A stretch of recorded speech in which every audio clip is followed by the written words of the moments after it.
اس دن کو بندہ مجھ سے پوچھ رہا کہ سر آپ ورڈ اساتید استعمال کرتے ہیں، آپ اساتذہ ورڈ استعمال نہیں کرتے۔ دیکھیں یہ ورڈ سر یہ جمع ہے اساتذہ، استاد کی، تو آپ یہ نہیں لکھتے، آپ بول دیتے ہیں اکثر اساتید،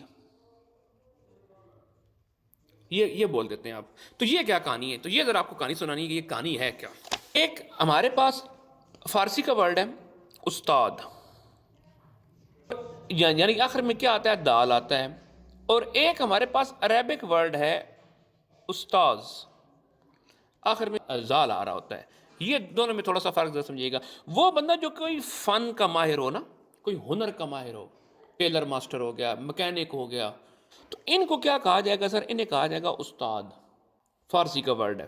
وہ بندہ جو آپ کو علم سکھائے، ٹھیک ہے، فزکس والے ہو گئے، کیمسٹری والے ہو گئے، بایو والے ہو گئے، یہ Urdu as a fun, Urdu as a پورا سبجیکٹ نالج پڑھایا جائے، تو انہیں کیا کہا جائے گا؟ استاذ کہا جائے گا۔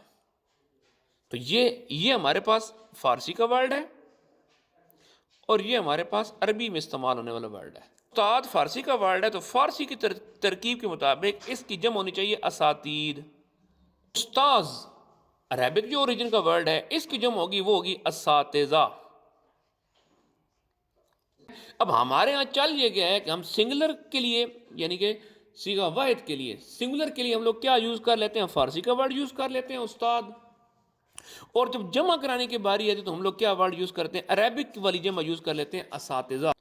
تو استاد جو ہے وہ فارسی اوریجن کا ورڈ ہے، اس کی جمع اساتید بنے گی، اور استاذ عربک کا ہے، اس کی جمع اساتذہ بنے گی۔ ہمارے یہاں یہ چلتا ہے کہ فارسی والا سنگولر یوز کی جاتا ہے اور عربک والا پلورل یوز کیا جاتا ہے۔ اب اگلی بات سر ہم کیا کریں؟ سر جو چل رہا ہے وہ چلائیں، ٹھیک ہے؟ آپ پیپر میں اساتید لکھ کے آ جائیں، آپ کے ٹیچر آپ کے نمبر کاٹ لیں، پھر کہیں جنہوں نے یوں کیا تھا اور ایسے کیا تھا، تو بیٹا ہمارا کام، ویسے آپ کو میں نے ایک بات بتا دی ہے، باقی جو چل رہا ہے چلائیں، غلط العام ہو گیا، ٹھیک ہو گیا جی؟ تو